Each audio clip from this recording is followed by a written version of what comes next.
Okay, I am going to present my tour of the Seine, Paris, the Seine, and Normandy, which was just last month. This is my first ever river cruise. It was with Grand Circle Travel. And I always thought I wouldn't cruise until I was at least 10 years older.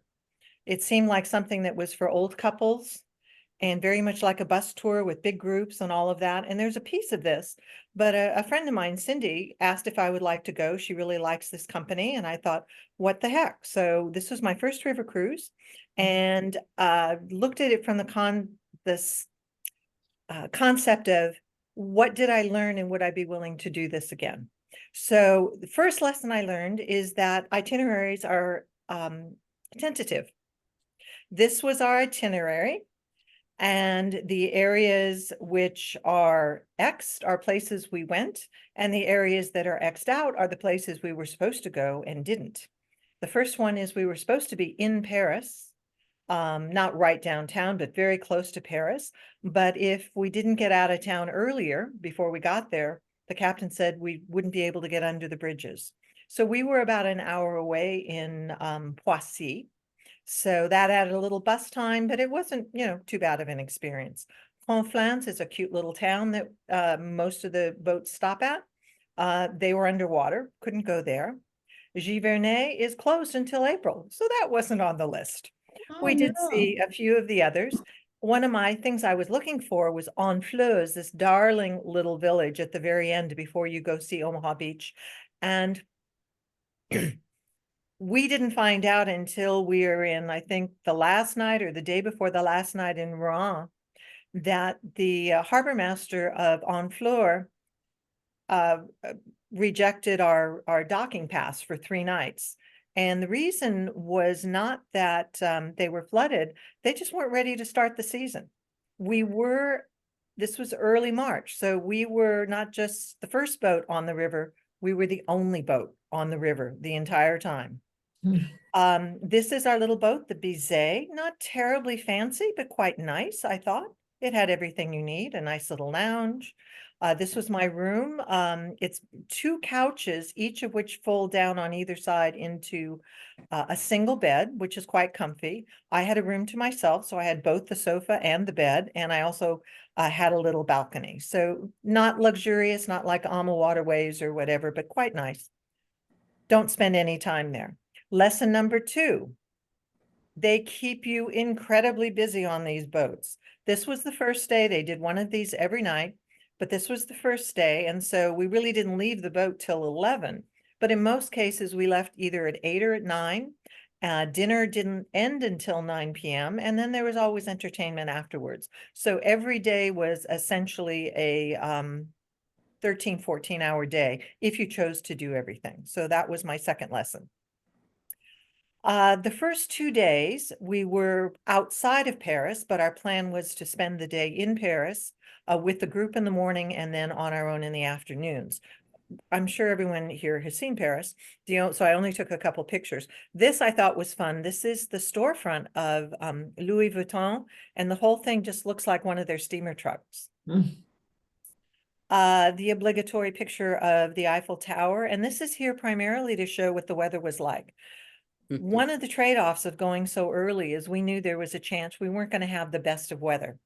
However, the trade-off for that is we knew that, because I had checked, there were no other rivers. Nobody else had started sailing yet. So everyone on the boat was fine with the weather. We all came prepared. And we really enjoyed the fact that we had every place we visited all to ourselves for the whole trip. Later in the morning, we went to one place in Paris, and I put this in here just as a reminder that I want to go back. I forget that there are actually neighborhoods where people actually live that aren't touristy. And this was one of them, and we spent some time there, got some bakery items and cheese and stuff. Then we had the afternoon free, and my travel companion, Cindy, and I decided to go to a Musée d'Orsay and see the Impressionists. And this was pretty much our view through the whole thing. I put on a mask very quickly, as did Cindy. I think I saw one other person out of maybe 1,000 people that I passed that morning wearing a mask. But even though this was not high season, this entire area of the Impressionists was packed. We then went to a church I had never heard of before, and I'm forgetting the name. I think it's called St. Stephen's, but it's close to Notre Dame, and it's called the Cathedral of Glass. And the entire place, which everything that is not required for support of the church, is stained glass. Just gorgeous. This is just a piece of one of the walls, and every one of these little things is a Bible scene. And I don't know, I don't believe any of them are duplicates. But this was on a cloudy day, so I can't imagine what this looks like when the sun is shining and bright. We just relaxed the first night. The second day it was Monday, so with the traffic, we got a little bonus. We got to take the commuter train into Paris.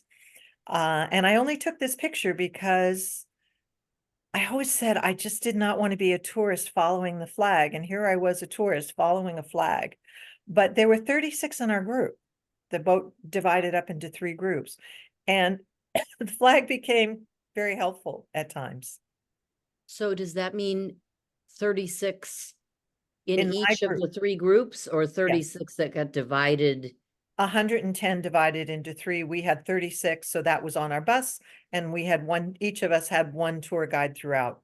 You got to see everyone on the boat, but other than that, they separated us even when we were out touring villages and stuff. The second morning, we went to Montmartre, which I had not seen before.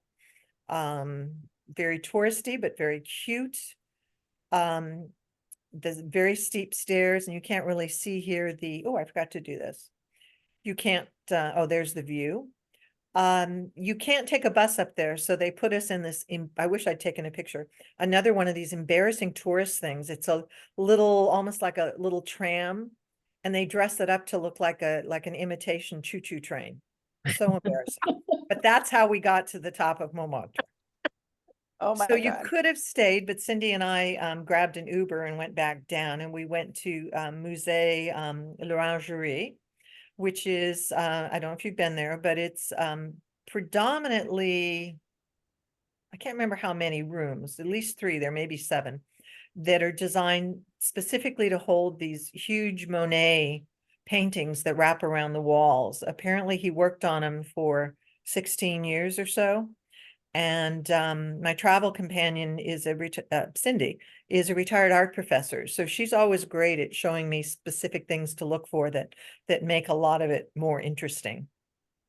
You know, Diane, yes, Diane, on that last picture of the stairs, there was yes. like one tall building in the distance sticking out there. What is that? Do you know? I cannot recall the name of it, but it's one of those modern ones that's very controversial. Okay. There's one in every city. I wish I knew. But it just dominates the skyline from every view that you look at. Mm. I think it's a bank building. I think she did tell us it's one Probably. of the big banks. So Cindy actually couldn't help me at all to make this more enjoyable. This was the secondary exhibit, and it was just a lot of white paintings on different media without frames. And what it basically says here is the frame holds a purpose. It's designed to confine it in the wall. And he says, my frames never confine the paintings. So I don't know. It was a whole lot of white. I feel like I could do that. I could do that too. Yeah, you could become famous and be in a museum in Paris. Every evening there was entertainment or some activity going on. The first evening was a classical concert. She's also an opera singer, so that was very enjoyable. And again, by the time it's over, it's 10 p.m. Finally, we're cruising, and I don't know if this is Conflans, but we just cruised along. Beautiful homes. Remember that by train and by car, we're still fairly close to Paris, and yet you're on this beautiful river with a view. So the homes, for the most part, were very interesting and quite lovely. Some nice estates as well. You start to get a sense of how high the river is, but I've got some better pictures further down. Just keep cruising along. We're on our way to Vernon. And here we are in Vernon, and I put this picture in here because this is lesson number 3, I believe, which is it matters what side of the boat you're on. Because I was on the starboard side, which happened to be the side which was on the dock side every place we banked. And this was my view in Vernon for 1 or 2 nights. And there are other places where the view was a bit more rural, but unfortunately, these are usually walking paths. So I couldn't sleep with my curtains open or throw it open in my robe first thing in the morning because there would be someone standing there with their dog like 2 feet away in the morning. So that was lesson number 3. You know, watch which way you go and which way is on the riverside versus the land side. We're now in Vernon, cute little village. The main point here is that notice there's nobody here. We were all alone. And this is Tuesday on a work day. Because there was no one there, our guide, the city manager, let her bring at least our group into the city hall because it's quite a famous building. This I thought was a lovely stained window they had in the city hall building. And then in France, what I wasn't aware of is that they don't recognize religious marriage. They only recognize civil marriage. So most people get married in a church, but you have to go to the registry office to get married first for it to be official. And so she did say that, yes, they do fix it up nicer. People bring flowers in and stuff. But other than this beautiful, beautiful fireplace, this looked, you know, kind of like a conference room. Kind of a sad place to get married, I would say. Then we went directly from there, from Vernon, out to the countryside of Normandy. This is something that Haute and Grand Circle do. They always do a day in the life. And this was a very interesting one. This was a farm that is famous for its cider, but being a farm, they have to be very creative. So they grow tons of different crops, and they also do the thing with Grand Circle. And they also raise, board, and train horses. And since I'm a horse person, I had to put the horse in there. Their main business is making the cider. So of course we saw the tanks and all and did a tasting. This gentleman over here in the light blue, I really enjoyed this day in the life because I want to say more upscale, but it was more contemporary. He is actually a fairly important politician in France. He is one of the ministers of agriculture in France, and he represents the farmers of France. So that's his very specific role. He speaks for all the farmers in France, and he's actually turned his the actual farm is now run by his I don't know, 30-something-year-old daughter. You go through a number of locks. I was fascinated at how close you got to the edge. I'm sure many of you have gone through locks, but it's just strange how close we were. Come on, next. I don't normally do videos, but I just have this one in here. I like rivers. I like working rivers and what goes on. And this, we saw, all the boats we saw were some of like these working boats. It was very active there. We just didn't happen to see any boats with other tourists in them. And now we've left you know, Vernon, we're cruising. And this is a good picture to give you a sense. I mean, those trees are not supposed to be, you know, 2 feet in water. So the water is still very, very high as we're going along. We're now in a little village called Les Andelais, just a charming little village, you know, 1 street worth of shops. There's our little boat. And you'll see all these limestone cliffs. These are prominent almost all the way down to Rouen. And some of them, you know, in olden times, they dug out homes in them. And I believe our guide said there are a few places where they are still occupied. So that would be interesting to see. But here's our little boat. And in front of this building, which I found fascinating, this building was a retirement home. And You don't get a full apartment. I think you get a sitting room and a bedroom, like a studio a little bit. But it includes all your meals and all your medical care. And it costs between 2,100 and 2,600 euro per month for all of that, depending on your income.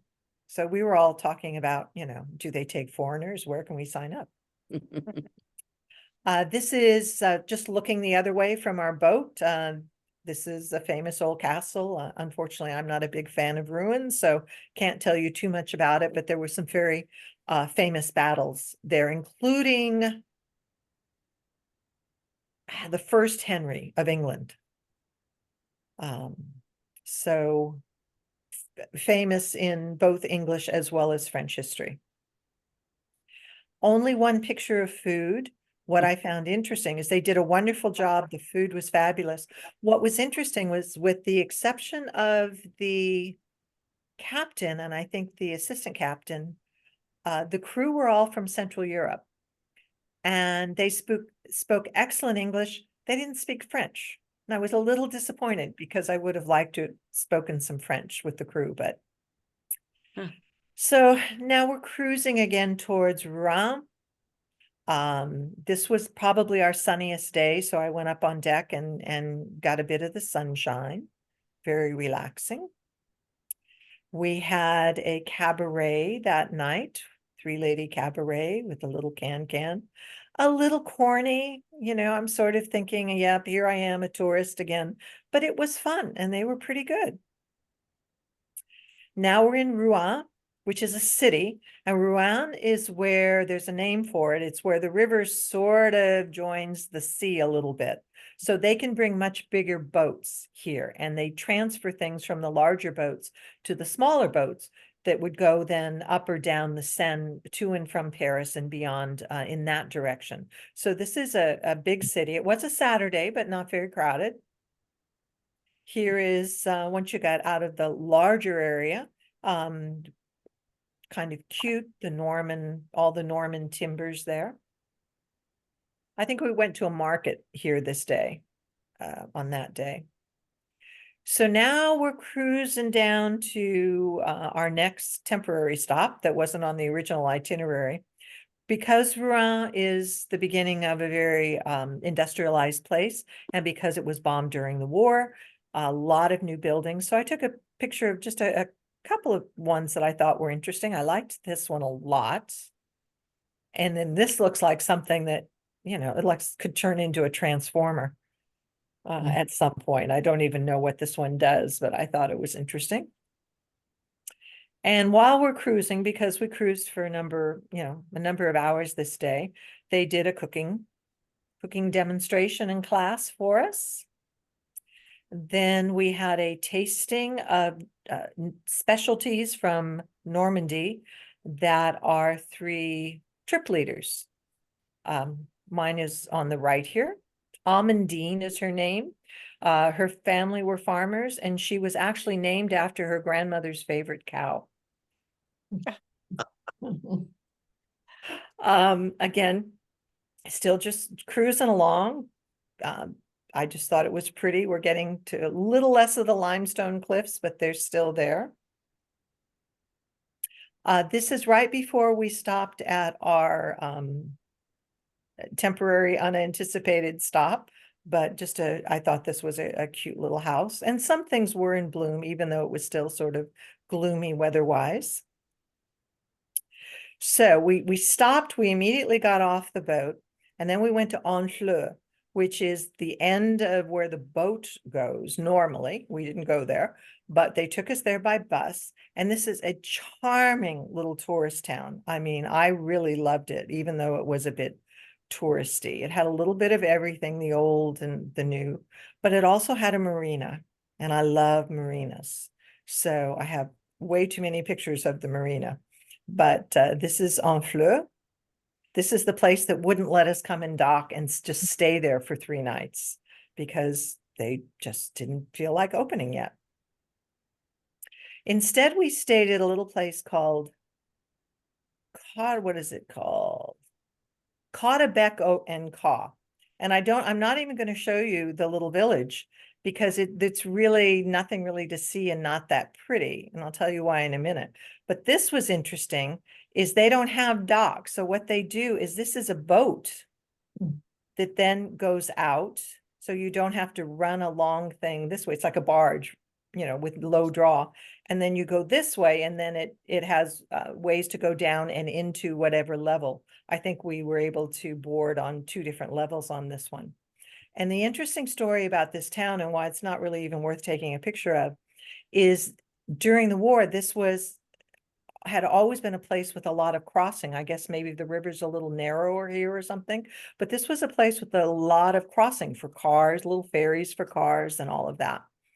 And as the French were running from the Germans who were coming in from the east, they were all driving down, and there were so many people trying to get across the river that they said, we're not taking any more cars. We need to take the people. So you can't bring your car anymore.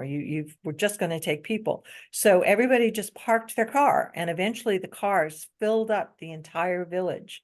And the Germans flew over, saw all the cars there, bombed it, and all the fuel in the cars completely destroyed the city. So that's why it's all been rebuilt, and it's not the prettiest of villages. This was another corny night, but again, it was fun. This was the staff talent night. This was a takeoff on, what is it? The Nutcracker?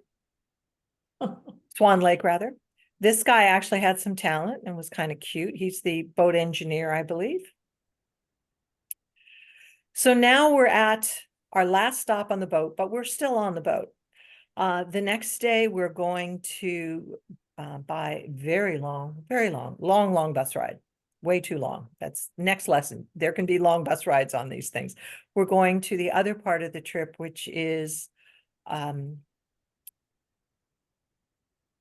D-Day. Now, where we went was Point Duac and Omaha Beach were the 2 that were featured.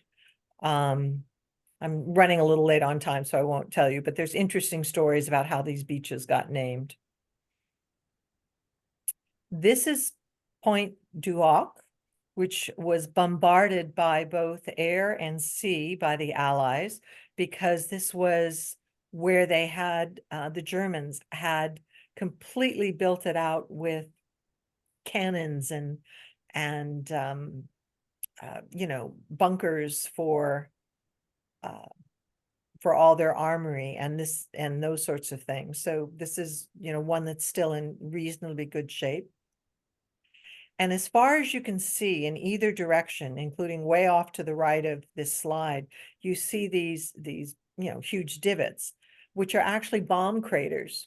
And they told us you can tell whether it was dropped by the air or shot in from the sea, depending on the size. I think if it's from the sea, it's oval. If it's dropped from the air, it's more round. So that first one was looking off toward Omaha Beach. This one is looking off the other way to Utah Beach from the top point there. It's very, we're getting lectures through this whole thing. So we're really getting the history and a sense of what's going on. Otherwise, it would just be, a pretty place to see. Now we're driving to Omaha Beach, and it is a beach, and people own that land. So a lot of houses have been built when you get down by the water. A lot of those lots now, I mean, they have houses on them again. So this actually sits kind of in front of somebody's front yard. And so we stopped just to take a picture. They had to bury the dead from D-Day, and they were originally buried here in this yard before they were moved to the cemetery, which we went to at the end of the day. The famous Omaha Beach sculpture. What impressed me about Omaha Beach, aside from the history, is it goes on just like this for miles in both directions. It's about the biggest beach I think I've ever seen. And the other point is this is just, this is maybe a third of our boat, and we're the only ones here. So I cannot imagine what this will be like on June 5th this year, which is the big 80th anniversary. This picture is just another lesson, lesson 5, I think, which is that you want the best meals are on the boat. When you are off the boat, meals and meal places are chosen for efficiency. And so the French fries here were pretty good, but this is not we had 3 meals off the boat. They were all kind of chosen for the same purpose. So definitely take advantage of the meals on the boat was my other lesson. We're now at the cemetery. This is, I believe, the largest cemetery, American cemetery in Europe. I've also been to the one in Florence last fall. I think 9,300 Americans are buried here. The rotunda. What our group did, I assume they do it with every tour, is there are people who have relatives, ancestors who fought and or died in Normandy. So they do a little honorarium, if you will, and it's you know, kind of brings a tear to your eye. I mean, there's music and a speech and Pledge of Allegiance and the whole thing. So it was very, very moving. It's a beautiful place. The grounds surrounding the cemetery are a very good place. That's actually, can't see it, but there is a beach below this viewpoint. So it's a very reverent, very beautiful place. They have a very small museum there, but it's worth walking through to get a sense of D-Day. While we were on this very long 9-hour bus away from the boat, our boat cruised on without us. That was one of the sad parts of changing our itinerary. And instead of going to Honfleur, since they rejected us, we went across the inlet or whatever to Le Havre, which is a city. And I was a little nervous at first because to get to our dock, we drove past container ship yards or ship container yards, refineries, etc. But as you'll see, where we ended up was actually really quite nice. So the next day we went back to Honfleur. Remember, we were going to stay there 3 nights. This is their modern library, which I think is gorgeous. I'm sure it was controversial, but I think it's beautiful. Our guide did something which I really enjoyed, is when we were out and about, with our group anyway, she would find a local and just asked if they would mind being interviewed. And so she'd have like a man in the street interview and, you know, ask him questions. And then we had a chance to ask them questions as well. She did it several times and I really enjoyed that. I wish more would do that. We were at this point walking through a pocket park in Honfleur, very, very small little part in the old part of town. It's not raining. This is a fountain, but this is kind of a cute sculpture. And it's actually surrounded by these homes here. And to me, this kind of looks like a movie set, especially with the clouds. But I really enjoyed this little walk through this park and this area of Honfleur. And back to the marina, my favorite picture from the marina. Now we're kind of got a bonus because we were stuck in Le Havre and not in Honfleur. They gave us a bus tour of Le Havre. Now, this is not the best picture, but I will tell you a little bit about Le Havre in a second. This was built to signify or commemorate the fact that this is a major shipping container port in France. So they built student housing out of shipping containers. And as you might imagine, they are hot in the summer, cold in the winter, and you can hear everything.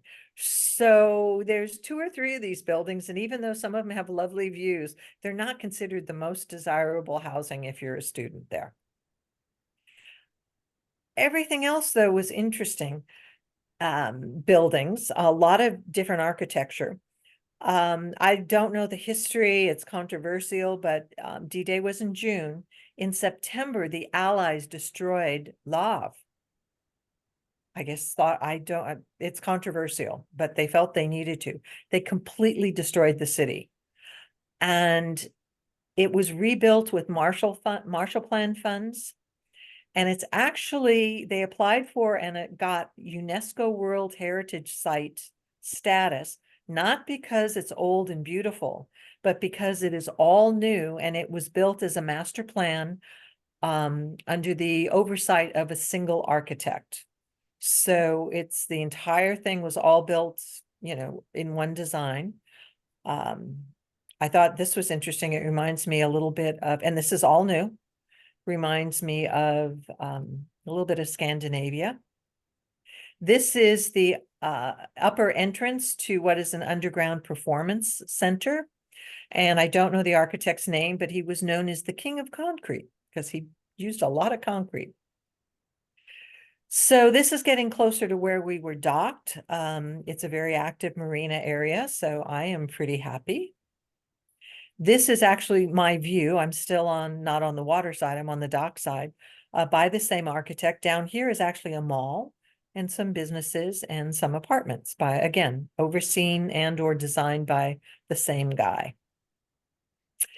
We're getting ready to be done here. And so they're cleaning up our little boat in La Havre.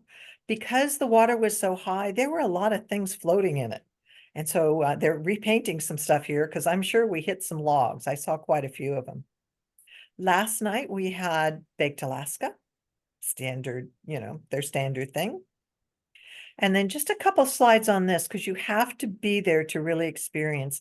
This is the Peace Museum in Caen, C-A-E-N, not Caen. And it follows you walk along chronologically and you see artifacts and posters and pictures and videos and almost slideshows through up to, through, and after the Second World War. So just a couple of posters. This is sort of the buildup to Hitler rising to power through the war. They did a lot of these throughout, so you got a sense of it. And we had 3.5 hours, and it actually wasn't enough time. So it's definitely worth seeing. It's a very moving place to see. And here was our little group, our big group. Biggest group I've ever traveled with, so that was it. Thank you. Nice. What was the name of the tour company?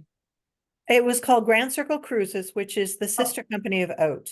Uh-huh. And they do larger groups. They do land tours as well. It tends to be an older crowd. It tends to be a less active crowd. They don't have the word adventure in their name.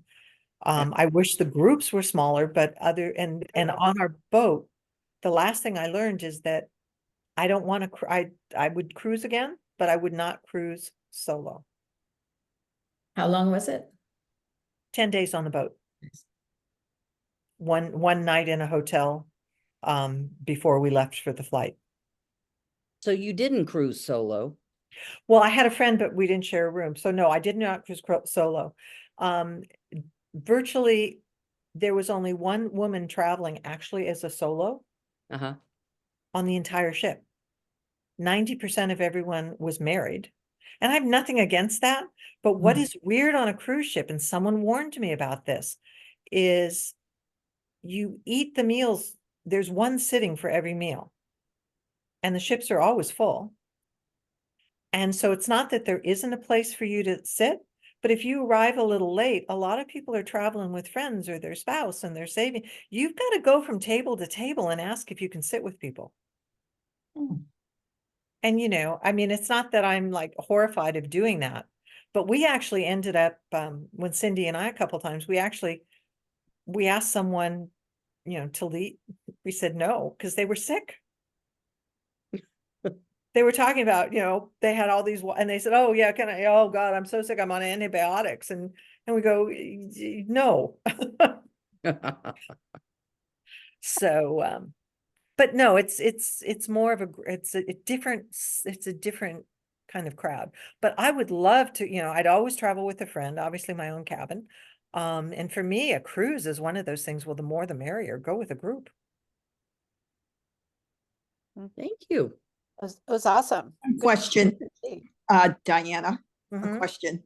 When you said you had to go on those long bus rides, 9 hours, you said, But did you come back to the boat all the time to sleep? Yes, that was the nice thing is the only really long bus ride was the day, and it's part of the plan is that, if I'm not gonna bring it up again, I want to watch the time, but is that Honfleur is, and Lave is the end of the river. And so, you've got to go a fair amount south to get to Omaha Beach and whatever. So it's, 2.5 hour drive, then you do your thing, then you go to something else, and then you have lunch, and then so that was a long day. And then it's a 2.5, 3 hour drive back. The last day, when we went to the Peace Museum, we got off the boat, we drove to the Peace Museum. That was 2.5 hours, 3.5 hours in the museum, and then it was 4 hours to Paris in a bus. Oh, A lot of bus. A lot of bus. And did you know that those places that you weren't able, did you know that Giverny was not gonna, before you went on the trip or when you Yes. booked the trip, you knew that it wasn't gonna be? And I had been before. Oh, I had been okay, there before. okay. And also, that is one of the things that you, and it's a trade-off. It was the first boat of the season. It was cheaper also. And, I really, I can always put on a jacket if it rains, but I can't get rid of 500 other people who are in the same village that I am from all the other boats. So having literally we never saw another. There was one tour group the last day in Honfleur in the morning. We saw another boat, must have been starting at that end. And so we saw them briefly, and we just got just the littlest taste of what it would be like to have 500 people, literally, because we had 100. There could be as many as 5 boats in town, walking these little tiny streets, all following flags of 30 and 40 group size. So I would always do off season. Okay, time to go to Portugal. Okay, okay, thank you, Cheryl. Yeah, I was in Portugal last month, well, northern Portugal and the Azores. That was what I saw. I went on a trip that was sponsored by the American Horticultural Society. And as you can imagine, it focused a lot on different, you know, gardens and things like that in the northern part of the country. Just to give a quick summary, they call them travel study programs, and they're designed to be pretty immersive to, teach you about plants and the natural world. And it was a lot of time spent outside walking and, just taking in a lot of really natural beauty. We went to Porto, the Azores, and Lisbon. The time in the Azores was spent on São Miguel, which is one of 9 Azorean islands, which I'll talk more about in a bit. Carol, you know you're not screen sharing yet, right? Oh, I'm sorry. Okay. I just realized I went way over on time. I'm so sorry. Um,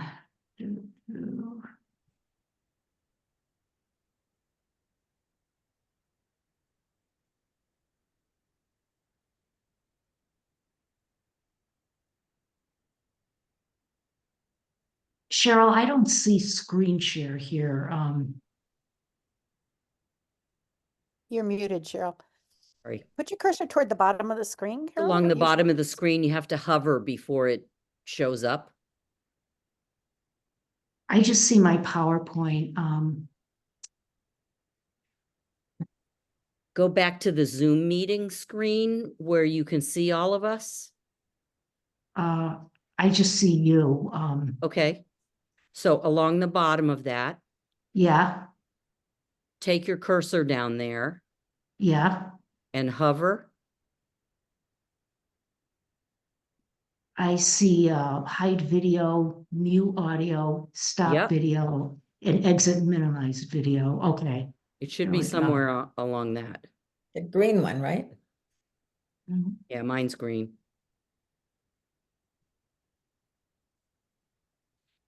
There we Do you go. see it? Okay, There we go. okay, Picture. okay. Well, anyway, So if you want to go up and hit from beginning on the far left. Yep. There we go. okay, sorry about that, everybody. We went to a couple of wineries, toured some historic homes, which I'll show you. The AHS also arranged for us to have lunches and dinners, a few of each in some of the private homes and estates we went to. And that was really nice because we had a chance to see and do a lot of things that were sort of outside of the traditional, tourist stuff that a lot of people tend to do. And I know I heard somebody use the term once, art in nature. And I think that's what they were really trying to show us, is a lot of the imagination and, things that people do if they're, large landowners and they have a lot of land and just want to create something really beautiful. We started out in Porto in the northwestern part of Portugal. And Porto is Portugal's second largest city. The Douro River sort of bisects the city, which you can see a little bit here. And the river cruises on the river are very popular.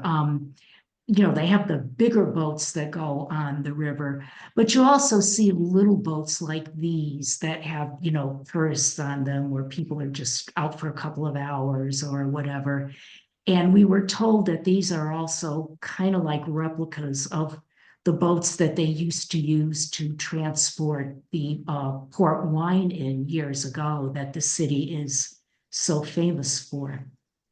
I know when Cheryl showed us her program about Lisbon last year, she showed us a lot of the beautiful tile work that Portugal is well known for. And one of the places you see that in Porto is in São Bento station, the train station. And they have these tiles here that sort of show you different modes of transportation. Like you can see here, it looks like people are going by boat. And on this one here, on the bottom, you see agricultural workers, and on the top, you see what looks like some sort of a religious ceremony. And, you see a lot of those kinds of agrarian type scenes as you go through Portugal. I thought those were very pretty. And we also went for a walk on the Rua de Flores, which is a very busy tourist type street. And you see the tiles on buildings too, including one that's here for you cat people. Thanks, Carol.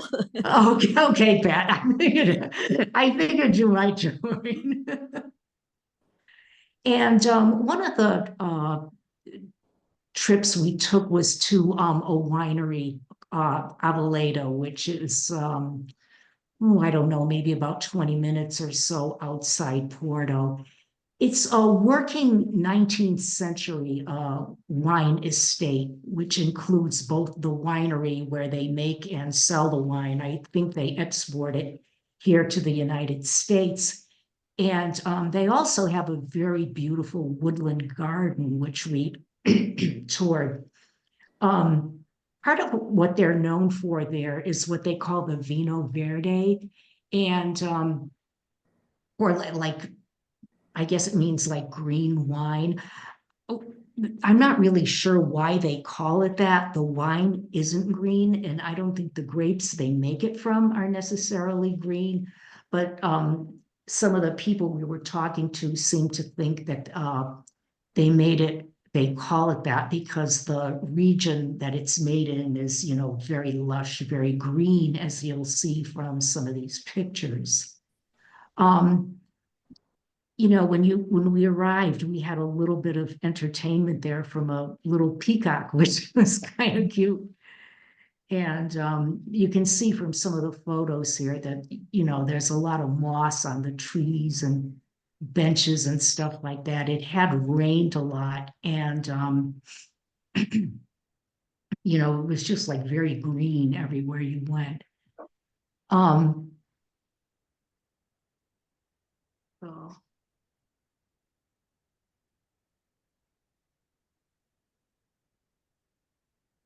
okay, for some reason I'm here we go. At Avaleta, they have walking paths, sort of like what you see here, where people just walk around and tour the garden. And one flower that you see all over the place in between December and March in Portugal are the camellias. They were everywhere in many different places we went. These are bright pink, but you could also see them in like white, light pink, a lot of other flowers. And I don't know if they're a national flower of Portugal, but they probably should be. You see them all over the place.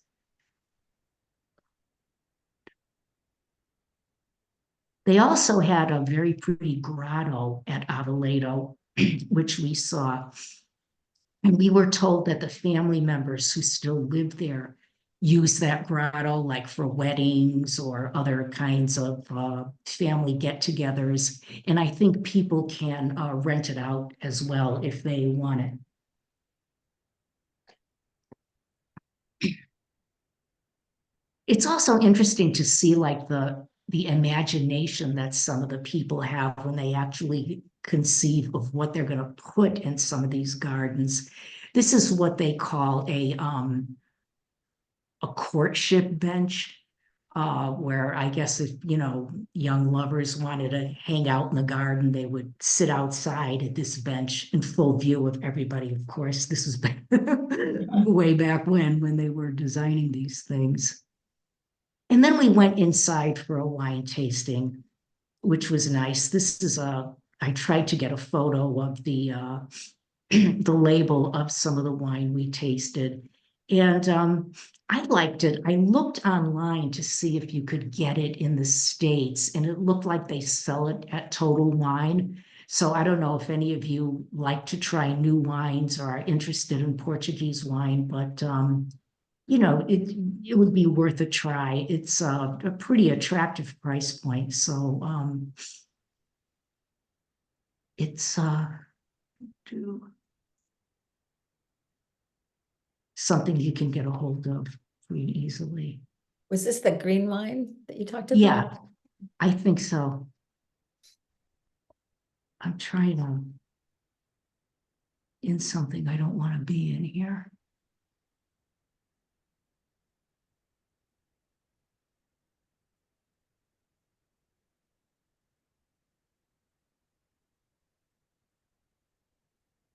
So click. I'm in something I don't want to be in. Yeah, I which think if is, you click anywhere, it will take you out, I think. it's not doing it. I'm Not in. clicking. No, it's clicking, but I'm in some sort of a mode that I wonder if you hit escape, if it would do anything. Oh, I see. There's a pencil Right. icon at the bottom. There Oh, you go. Okay. When we were in Porto, we also went to Serralves Park, which is kind of a unique place. It's a park in Porto that has a contemporary art museum, the Museu Serralves. It has a villa, which I'll show you a little bit about in a minute, which was originally a summer residence of Diogo Jose Cabral, who was a textile manufacturer. It has a 44-acre landscape garden, a farm that breeds livestock. And until the, late 80s or so, it was, sort of like the park area was like a privately owned summer residence or summer park. And it wasn't until 1987 that it was open to the public.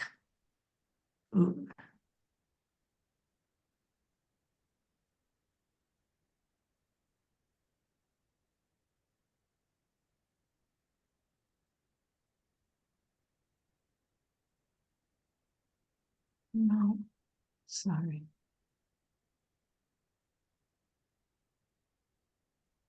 Carol, if you go up to the left where it says from current slide. There you go, right there. Yep. Okay, thank you. Yep. This is a picture of what they call the villa. When I hear the word villa, I tend to think of something like an Italianate kind of building. And that's not really what this was. It was really more of like an Art Deco looking building. This photo, which was taken on the other side of the park, sort of gives you a better feel for the scale of the building. It was closed the day we were there, and it was I don't think anyone lives there now. I think it's mostly offices and they use it for functions and so forth. You can go inside. When I was looking on the internet, I saw that you can buy tickets and so forth. We didn't get in there. And as you can see, when you look around the park, they have some of different kinds of sculptures there that are sort of have sort of a modernistic feel to them. And that sort of reflects the contemporary art museum that I talked about a little while ago. That theme is carried throughout the park. One area that we went to that I liked was a treetop walk. And, you know, it was a man-made structure where you could walk through there and get sort of a bird's eye view of what the remainder of the park looked like. And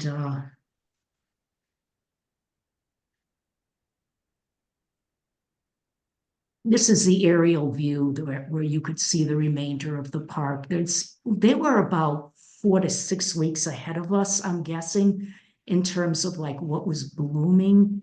And if you look at the latitude of northern Portugal, it's sort of close to where the southern tier of the middle Atlantic states would be in the United States. So that kind of gives you a feeling that they were just, you know, a little bit ahead of us in terms of having a lot of stuff blooming there. And this was an aerial view of the farm, and you can see in the foreground some of the trees starting to bud a little bit. And this was also on the property, this was a tea house along with a clay tennis court that they had. So this sort of gives you an idea of what the Portuguese, you know, upper crust, how some of those people lived. Way back when they were a lot of servants and so forth to help them care for their properties. And after being in the greater Porto area, we went to the Azores. And this map sort of gives you a feel for where it's situated compared to the mainland. There are 9 islands in the Azores, and they're 900 miles west of Lisbon. The total population of all those islands is less than 250,000 people. When we were there, the island, we only stayed on one of the islands, and that was on São Miguel, which is sort of like the main island. Ponta Delgada, the Azorean capital and largest city, is on São Miguel, and the airport is there. In fact, when I flew to Portugal, I took Azores Air and flew into Ponta Delgada, and then took a connector flight into Porto. And then on the way home, I did the reverse, only I left from Lisbon and connected again in Ponta Delgada and flew home. São Miguel is called the Green Island because it's very lush and verdant. And in fact, one of the guides that was taking us around told us that people sometimes say, if Hawaii and Ireland were to fall in love and have a baby, the baby would be the Azores because it's very green like Ireland, but it's also, you know, very lush and so forth like Hawaii. So that sounds like a pretty good gene pool to me. Yeah. If you spend time in San Miguel, especially if you're interested in horticulture or gardening, you tend to hear a lot about a man by the name of Jose de Canto. If I can just interject, they call this a study cruise, a study tour. So they do attempt to teach you a lot about, plants and nature and so forth. And its history in Portugal. Jose de Canto was a wealthy Azorean landowner and farmer. And he married a very wealthy woman whose family had a lot of property. He had a very keen interest in introducing trees and plants from around the world to San Miguel.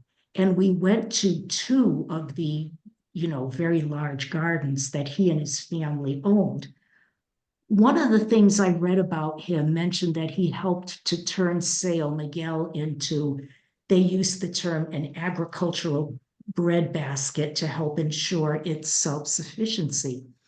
And he introduced tea production to the Azores, and he lived in the from 1820 through the latter part of the 1800s.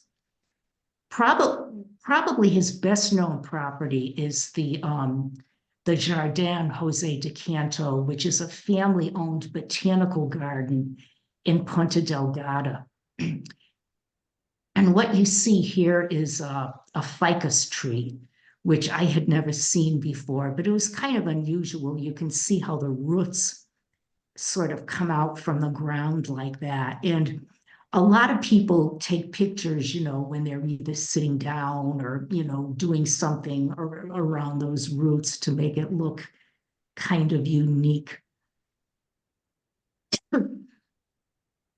And there were azaleas in bloom, as you can see on the right here in Portugal. We saw a lot of those.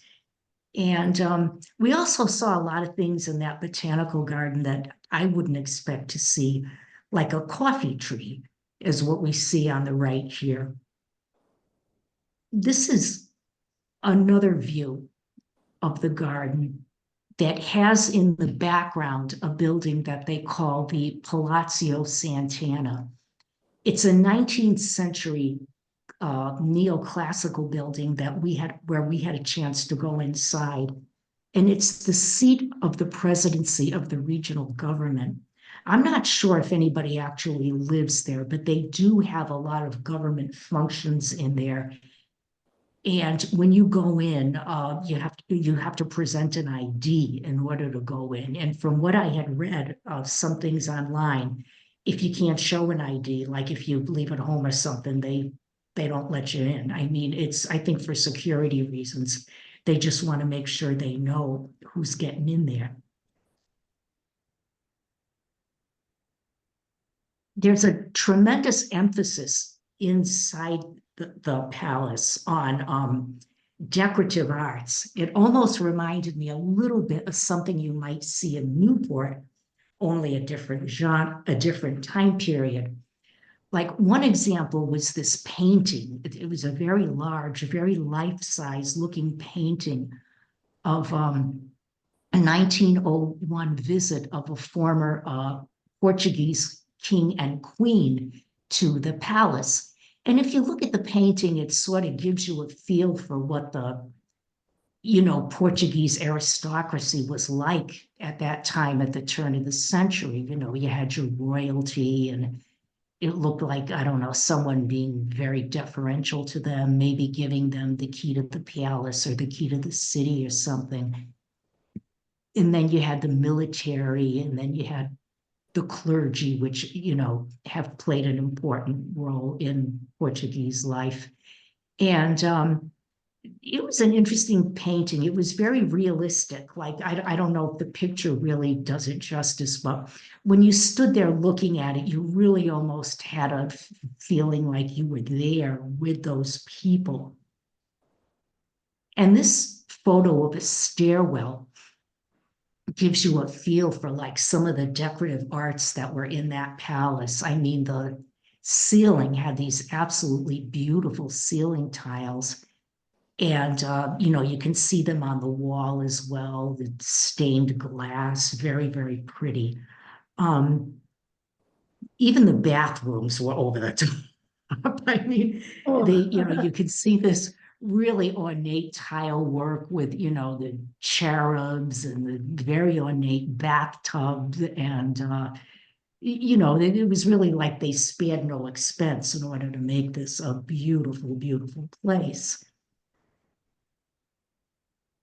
And Jose de Canto also owned another large garden and tract of land on San Miguel in a city called Furnace. And on that property, he built a chapel, which you can see one of the altars here, the Chapel of Our Lady of Victories. And he actually built that chapel as like an act of faith, supposedly, asking God to help heal his wife, who was very ill at the time. And unfortunately, she passed away, and he did also. And both of them were laid to rest within the chapel that's on that property there. You can see one of the tombstones. And we did sort of a fairly extensive walk and hike through that property. They had, again, these very large, you know, walking paths that you could walk along. And this garden really had very much of like a foresty feel to it. I mean, it felt like I mean, even though you knew you were in Europe, it wasn't this hot, but you almost wondered if you could be like in Central America or something. It's just very lush, a lot of trees and, you know, that type of thing all over the place. We went to Lisbon at the end of the trip. And Cheryl, I remember you showed us pictures of the Geronimos Monastery last year, or the outside of it anyway, when you were in Lisbon. Yeah, I only was able to go into the church, not the actual monastery. But Oh, I okay. was on the outside of it. Okay. Well, we did go inside the monastery, and I wanted to show a few photos there because I thought it was really quite unique. Geronimos Monastery is a UNESCO World Heritage Site built in 1502. It's a former monastery of the Order of St. Jerome. The central doorway, which I've photographed here, has very intricate carvings and tracery on it.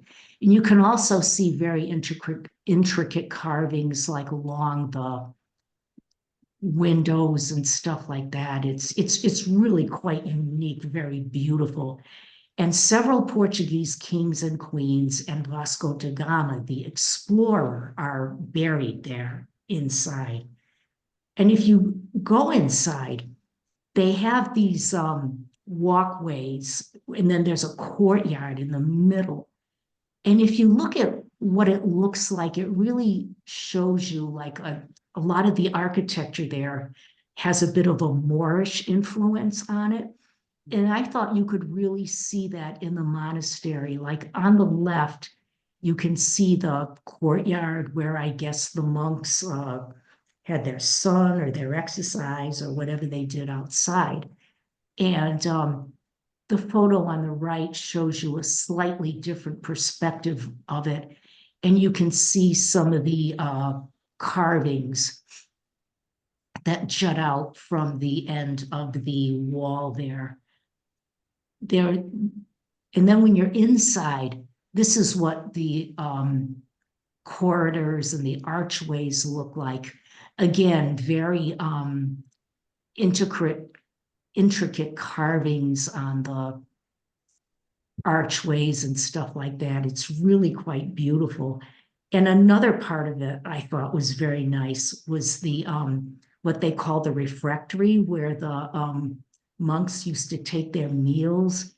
And that again had beautiful tile work inside. And I thought, you know, it's interesting because when I think of monks, I think of a lifestyle that's very austere. And I don't know how austere it could be inside of a place like this, but I guess they found their own way to make it that way. And on the last page, I did put in some links. If any, Cheryl said she'd email them around. And if anybody is interested in getting some more information on any of the things that I talked about, you could, you could find it from some of these links here. Cheryl, I think I'm going to stop sharing now and just talk a little bit about. Okay. Is that okay? Yeah, sure. Okay. Yeah, this trip was sponsored by the American Horticultural Society. And I actually found out about it and got the idea to go. A long time ago, this woman, Jana Milbacher, I think that's her name, gave a Yes. presentation about Scottish Gardens, I think it was. She Yes, gave it I've for gone on some of her trips, Yana's trips. I just went on a trip with her to the Philadelphia Flower Show. Yana Oh, does did a you? lot of trips. Yeah, I did a Yeah. trip last year with her. Yeah, I remember that. I remember Yeah. that. Yeah. And um, I think she mentioned she had done some, garden travel, but I don't think she was doing it currently. I think she was doing it more like the flower shows and the weekend trips No, as opposed to. she does a lot of trips because I get her emails with all the trips. She has at least 6 trips planned this year that she does, that she leads the tours and tells you all about the gardens, not just bus tours. She does European tours also. It does. Oh, okay. Does, That I yeah. didn't know. Yeah, yeah. And well, that's good to know then. And I started just doing a little research on it. And I wondered if a group like the American Horticultural Society would have something to offer along this line. And I looked on their website and it turned out they did. And this was back in December. And I was thinking of maybe trying to do some sort of a short trip in March. And I saw that they had this trip to Portugal open in March, and it looked like they had availability on it. So I contacted them and I was able to get on it. And they had about 20 people total. And what I showed you was kind of like the highlights of what we did. I mean, we went to it was a very active trip. They call them, I guess, immersive is their term. And you're really, kind of on the go the whole time. But, we saw a lot of really beautiful things. And I can honestly say the gardens we saw, the nature things we saw. We had a chance to meet with people in their private homes. I mean, the meals, the hotels, everything was just really nice.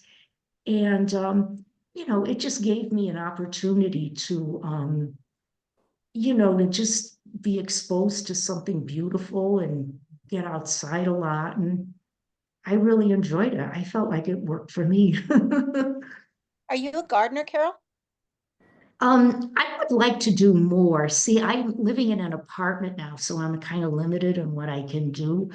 I would like to have more plants on my balcony and also here in the house. And part of the issue is when you're traveling, it's a little hard to do that because you're not home to take care of them. But I think I could, I'd like now that, spring is sort of coming along and we're getting more daylight.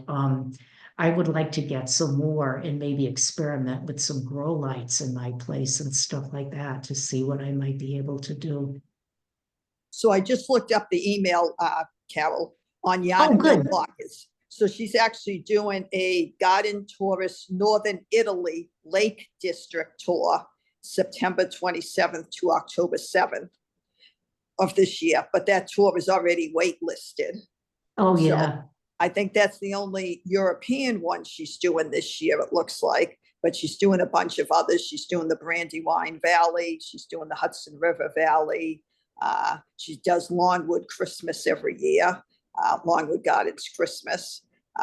So anyway, if anybody's interested, She's very good, like I said. Pat, And could you forward that email sure, to me Yeah, at least? I'd be interested in seeing it as well. Yeah, Sure. I want to sign up for yeah, her emails about them. okay. Thank you. Longwood Gardens is Came to us from beautiful. Janet Paglucha. She found her, she was involved in a garden club and I came across her there. And Janet also did a presentation herself on growing plants in apartments when you don't have a lot of space. Oh, So I would be interested in so seeing you should that. ask Janet about that. She Yeah. didn't claim to be an expert, but she had some ideas. Oh, good. Okay, and I know, yeah, they had a bunch, I know AHS had, they tend to sell out pretty quickly. Like I know they had one in Japan for this year that sold out and one in Scotland that sold out. And they're gonna offer both of those again next year, because I think they just offered them and they, they filled really quickly. So, it was just something a little different. I mean, it was very specialized and it wasn't, I can't say it was really a relaxing vacation, but it wasn't exhausting either. I mean, we got to see a lot of things, and I think that's what those of us who went on the trip wanted to do. So, Beautiful. That's Nice. great. That's really interesting. Yeah. Kind of themed. yeah. Yeah. Well, somebody, I know, I think, was it Jill Licata who's in this group? Was she the one that took the culinary trip in Italy? Yeah, Yes. okay, so that's something, kind of specialized too. And then Yeah. Harriet took that after listening to Jill. Harriet Yaffe, I don't know if you know her. She took that trip. Who did? this- Oh, good for her. Harriet Yaffe, Harriet. she Oh. took the same trip that Jill took after listening to or hearing about it.